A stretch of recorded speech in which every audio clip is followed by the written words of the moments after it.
to on this. It's kind of a video response to somebody online, and I have the same subject: reasons why I will not be voting for Donald Trump again in 2020. My political background first is about 60-40 conservative versus 40% liberal. Maybe a little less liberal than that. I don't know. I'm independent. Anyway, first of all, I'm going to start off by saying, like the person this is in reply to, I'm not a one-issue voter. I don't think there's a perfect politician. Every one of them is going to have stuff that we disagree with. I get that. There are some issues that are not deal breakers, and there are very few that are. Issues that are not deal breakers, Obamacare, that's one. Okay, it sucks that I might have to pay more taxes to fund somebody's health insurance who doesn't want to work. Okay, yeah, that sucks. Veterans Affairs, that's not a deal breaker. If you can see the back of the truck, though, you'd see that I'm very pro-veteran, especially the ones who sacrifice the most. We'll get to that a little bit later.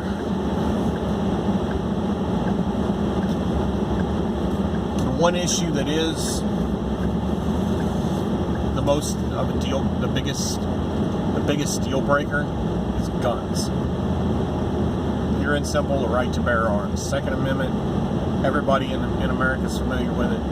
The way the Constitution is written, everybody that is physically present in this country has the right to keep and bear arms so that we can regulate government forces. It's to keep our own government in check. A little bit of, I'm sure you're familiar with school here in the United States.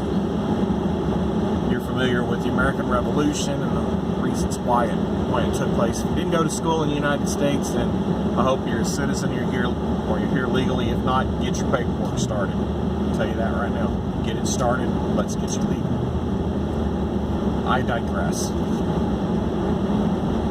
February 28th, 2017, I believe it had been 17, maybe. Yeah, it was 17. President Trump and John Cornyn, Dianne Feinstein, a bunch of other folks from all over the country held a press conference at the White House. This was in the wake of the Parkland massacre. And they talked, no, it wasn't the Parkland massacre. It was before that. It was in the wake of the Las Vegas massacre. And they determined that whoever that kook was using bump stocks to fire at the crowd below. Anyway, during the meeting, they discussed assault weapons, and you can look at the video and you can see the president looking at he talks to Dianne for a little bit, he talks to John Cornyn for a little bit, and then he looks at John Cornyn and he goes, "Why can't you take some of her stuff?" She's talking about the 2014 or whatever the new assault weapons ban was. Trump turns around from her, looks at Cornyn, and he goes, "Why can't you put some of her stuff in your bill?" And he's talking about a fixed NICS bill. Now, this has been 2 or 3 years ago. I haven't seen anything new with NICS at all. I mean, I've been delayed. Now, the one time before I knew what the law was on buying guns and all that, I saw the background check. I was like, "No, I think I'm going to hold off on this and get something else." And another time, I was essentially denied because I hadn't updated my ID. Okay. I did something that I should have done something that I didn't do it. But it's done. Every other time when I've actually filled out the paperwork, it's gone through within minutes. As one pawnbroker said to me, he goes, "No, there's not a 7-day waiting period. You can buy a gun in 7 minutes here in Oklahoma." Yeah, exactly. And he said that Cornyn, take some of her stuff and put it in your bill, into the fixed NICS bill. Well, number one, it's 2 years later now, and NICS hasn't been fixed. The only way, in my opinion, to fix NICS is to get rid of it, is to deep six it, because it's unconstitutional. Haven't seen anything of the assault weapons ban. I mean, they renew it every year. That was strike number one. Now let's fast forward a little bit. We have the Parkland massacre. There's folks that come out talking about anti-gun stuff and all that as a result. Yeah, you expect that. Didn't really have anything come down from the federal level that I remember. And I'm down to 2 brain cells, and one's lost and the other's looking for it. So I probably missed something. 2 days ago in Philadelphia, police went to serve a warrant. No, I'm not sure what this guy is doing up here. Police went to serve a warrant on a narcotics dealer, take him to jail, known felon. This guy takes 2 police officers hostage, holds them for several hours in a house. The SWAT team had to come rescue him. He shoots 6 of the police. Don't know if the 2 that he took hostage were shot or not. Luckily, nobody got killed in this whole thing. In order to flush him out, they had an attorney on the phone with him, his attorney that he chose, and they used so much tear gas that even now, the house, they can't go back in there. It's blocked off till some of that dissipates. Here's a dude who decided, I'm not going to cooperate with the police. The guy's guilty of sin. I get that, and I think he needs to go to jail for what he's done. But this is how it's going to look when they go to enforce the red flag law. That's something else Trump mentioned in that White House meeting back in 2017. Take the guns now, due process later. No, that's not how it works. Any citizen in their right mind is going to defend themselves against a violation of their rights. Some will go to court. Some will sit down and go to court. I have the feeling if we were in the company of George Washington and his army, we wouldn't be going to no court at this point. We'd be stacking bodies. I hope it doesn't come to that. Me being a former veteran, though, and with the background that I have in the military, should it come to that, I'm capable of doing it. Different subject, though. But that's how it's going to work out on the red flag gun confiscations. Police are going to roll up. They're going to announce they have a warrant. Dude inside the house is going to be like, I think the police may show up pretty soon to get my guns. I'm taking a week off work, calling in sick, quitting the job, whatever. And I'm going to hang out here and defend my stuff.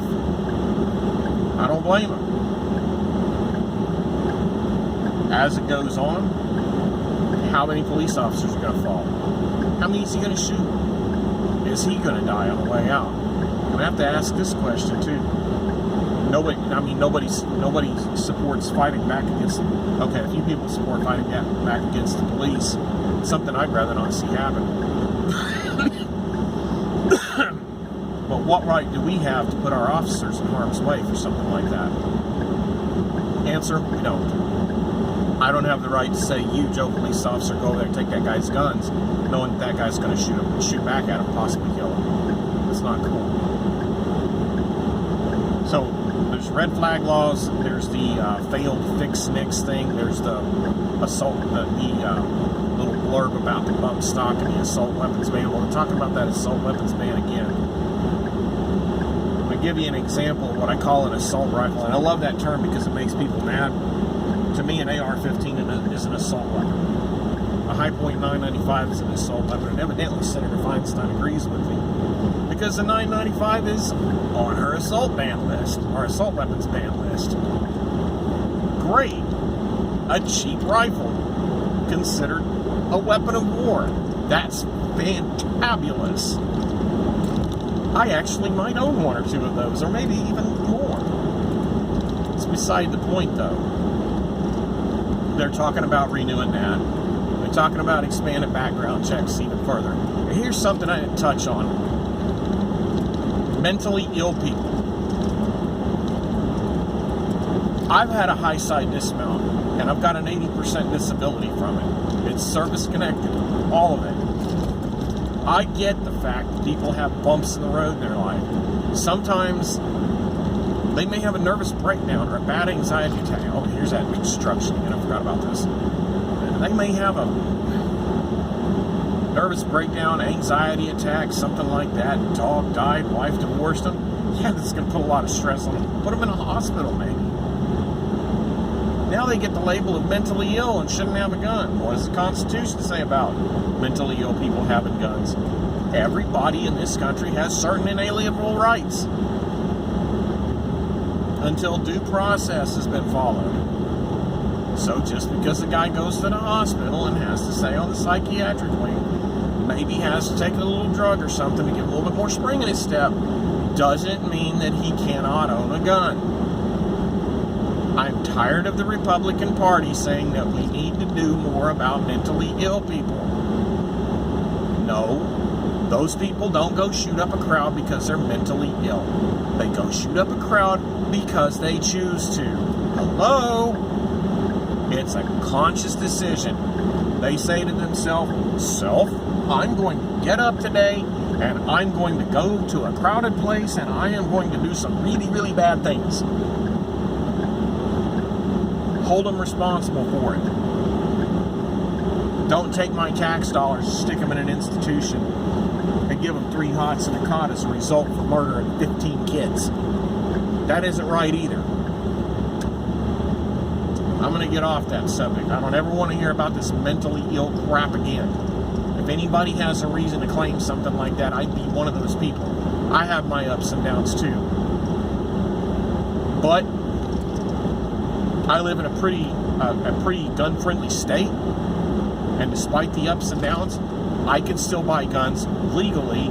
I still know when it's time to lock them up, and I can still legally carry those guns in this state or any other that honors the license that I was issued, and it's still good from the state where I live. That's how it should be. Other issues, veterans issues. They talked about veterans who have a certain type of disability compensation called individual unemployability will have their Social Security checks reduced once they hit retirement age. Will have their Social Security checks reduced by the amount of individual unemployability they're getting. That's crap. I told you I have an 80% disability. I qualify for individual unemployability, but I choose to work instead because I can handle the stress and we do a little bit better financially that way. In other words, I choose to because I can.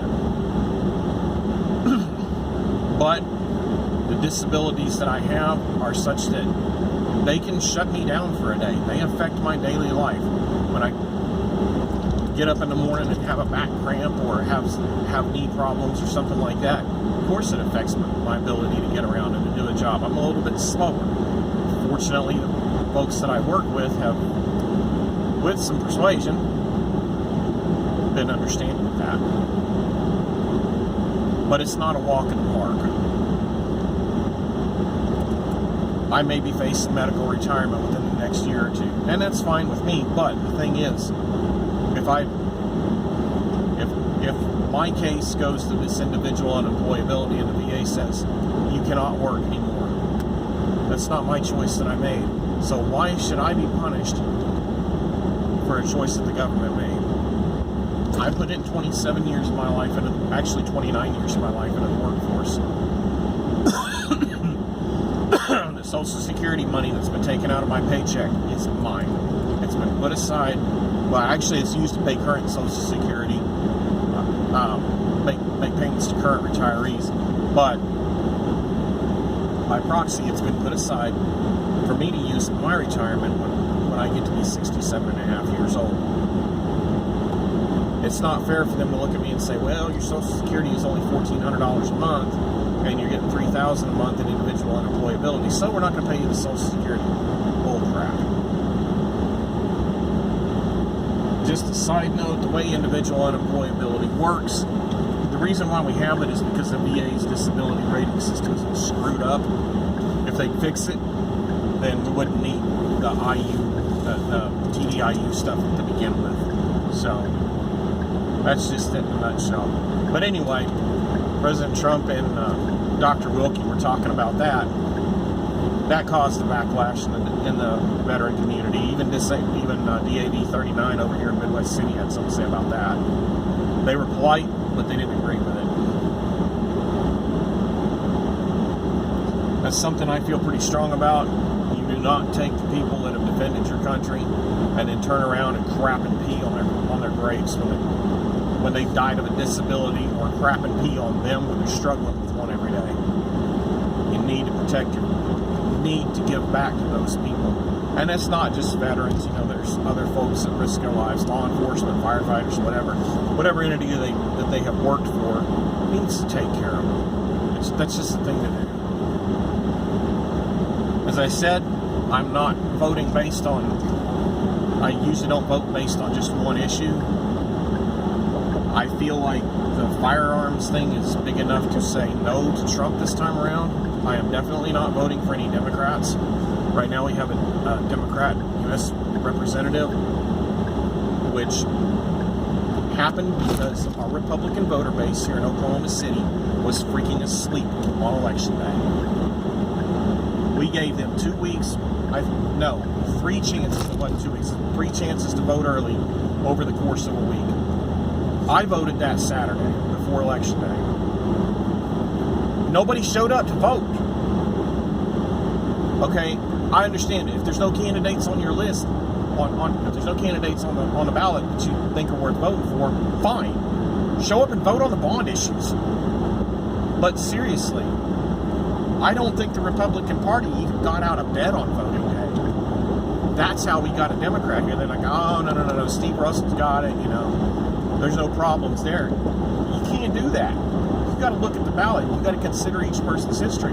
If their history sucks to the point where you don't agree with them, don't freaking vote for them. Look at all of them, and if there's nobody left to vote for, then you can look at the ballot and say, I'm going to leave that line blank.